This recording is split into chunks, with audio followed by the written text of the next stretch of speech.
السلام علیکم۔ آج کی کہانی پرانے دوست کی واپسی اور آخری فیصلہ۔ قدیم دور میں ایک وسیع سلطنت تھی۔ سلطنت کا نام گلستان تھا۔ چاروں طرف بلند پہاڑ موجود تھے، درمیان میں زرخیز میدان پھیلے ہوئے تھے۔ دریا شہر کے قریب بہتا تھا۔ لوگ محنت سے اپنی زندگی گزارتے، بازار تجارت سے بھرے رہتے تھے، کسان زمینوں کو سنوارتے رہتے تھے، کاریگر خوبصورت اشیاء بناتے رہتے تھے۔ شہر میں امن کی شہرت تھی۔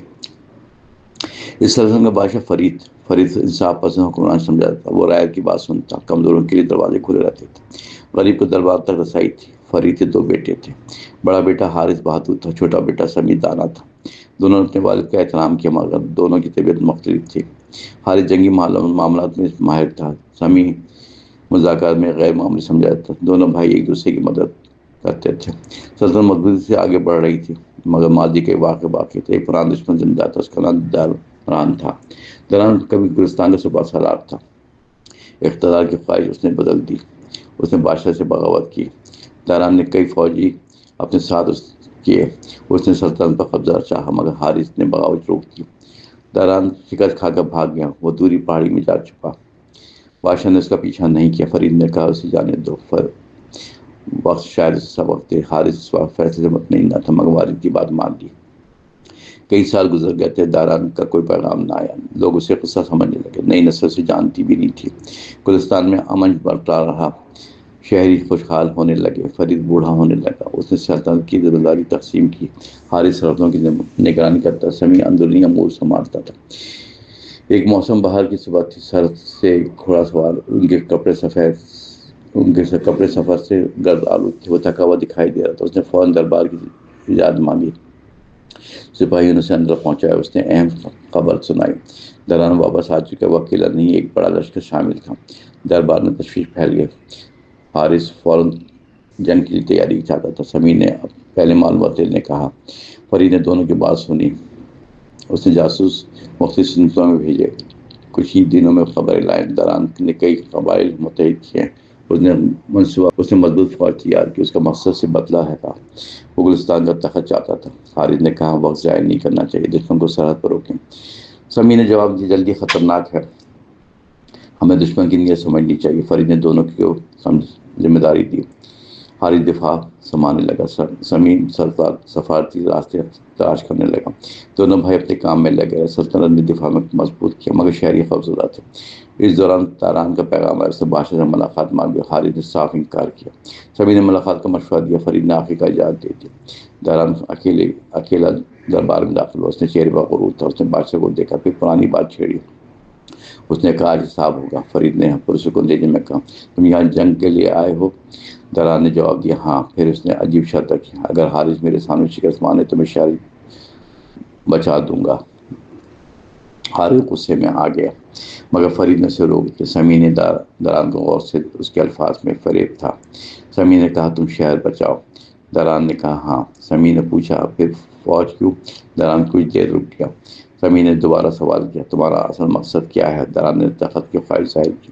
فرید نے سر ہلایا۔ اس نے کہا تم نہیں بدلے۔ دران واپس چلا گیا۔ جنگ کی تیاری شروع ہو گئی۔ حارث نے فوج کو منظم کیا۔ سمیع نے شہریوں کا منصوبہ بنایا۔ غلے کے ذخیرے محفوظ کر لیے گئے، زخمیوں کے لیے جگہ مقرر کی گئی، سرحدی راستوں کی نگرانی بڑھ گئی، شہر کے دروازے مضبوط کیے گئے، لوگوں نے بھی تعاون کیا، ہر خاندان نے اپنا حصہ ڈالا، گلستان متحد ہو گیا۔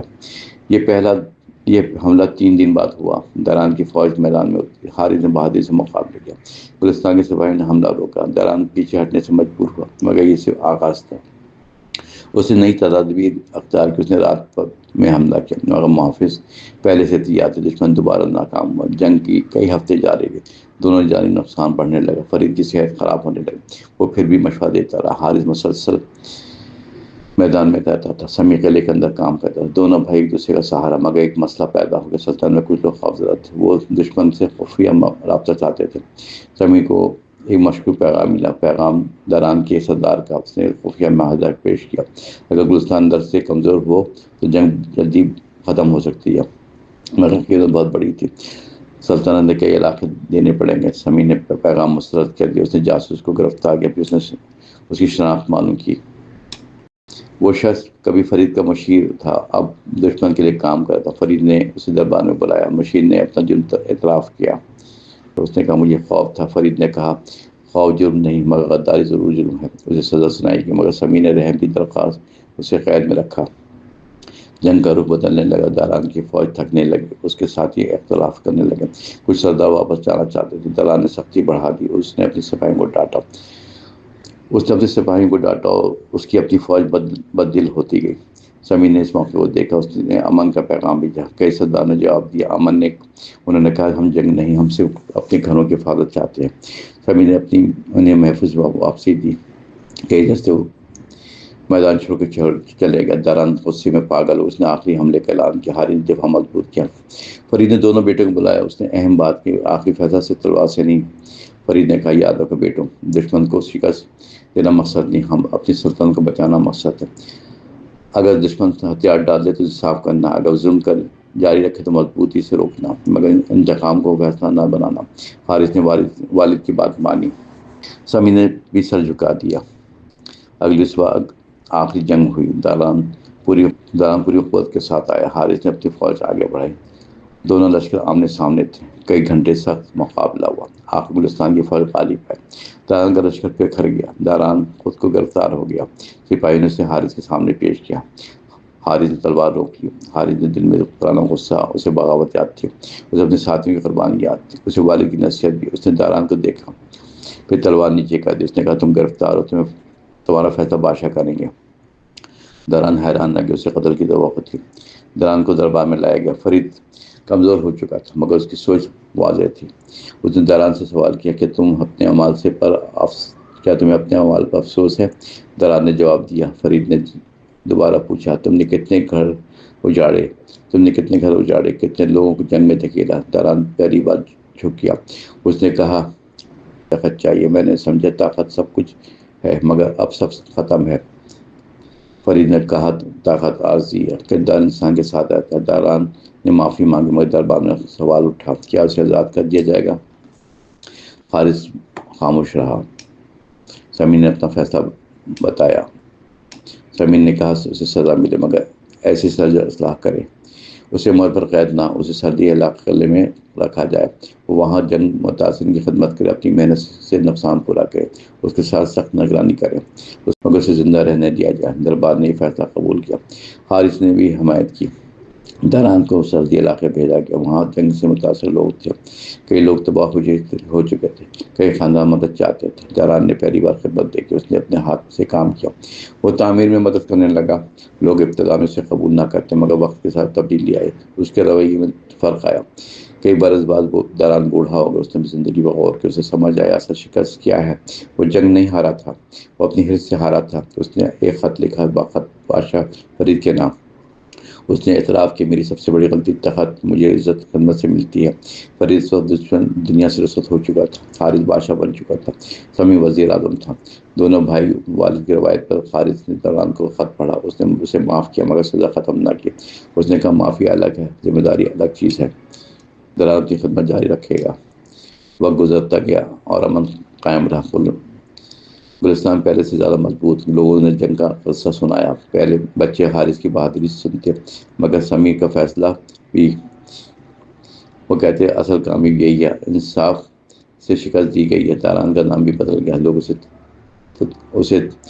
اسے طائب سپاہی کہتے ہیں.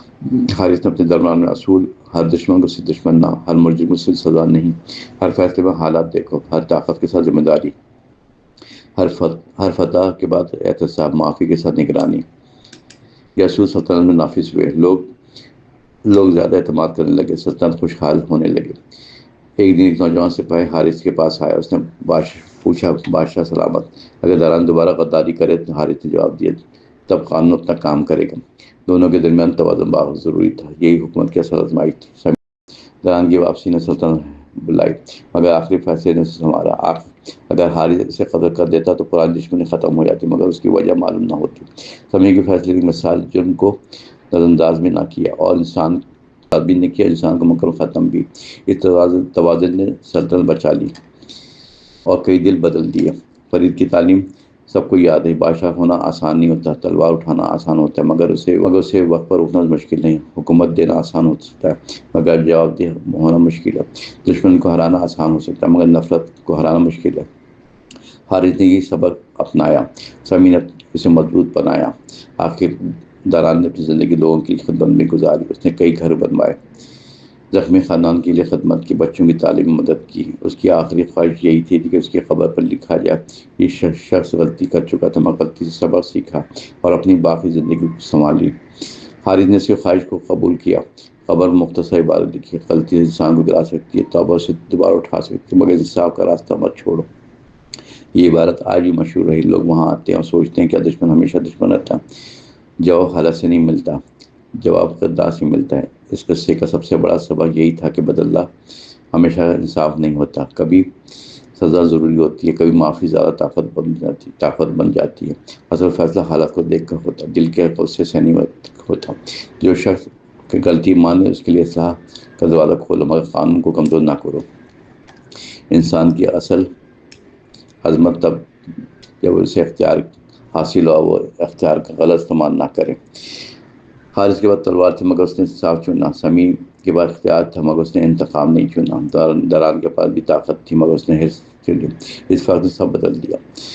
پرانے دشمن کو واپسی نہیں دکھایا، ماضی کبھی ختم نہیں ہوتا، ماضی کے فیصلے مستقبل کو متاثر کر سکتے ہیں مگر انسان چاہے تو بدل سکتا ہے۔ ماضی دل کو آزاد کرتی ہے، یہ انسان معاشرے کو محفوظ رکھتا ہے، دونوں کا ساتھ ضروری ہوتا ہے، تبھی امن مضبوط بنیاد رکھتا ہے، تبھی سلطنت قائم رہتی ہے اور تبھی تاریخی سبق دیتی ہے۔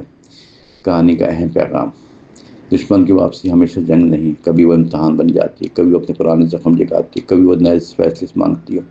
ایسے وقت میں غصہ چھوڑ دیں، حقائق کو سامنے رکھیں، قانون کی عزت کریں، مظالم کا حق محفوظ رکھیں اور اصلاح کا راستہ کھلا رکھیں۔ یہ حقیقی دانائی ہے۔ اگر اختیار آپ کے ہاتھ میں ہے تو اسے انصاف کے لیے استعمال کریں، اگر دشمن کمزور ہو جائے تو کبھی بے وجہ ظلم نہ کریں، اگر کوئی غلطی تسلیم کرے تو اسے اصلاح کا موقع دیں مگر اپنی حفاظت مت بھولیں۔ رحم اور اختیار ساتھ رکھیں، بدلہ وقتی سکون دے سکتا ہے مگر انصاف دیر پا امن ہے۔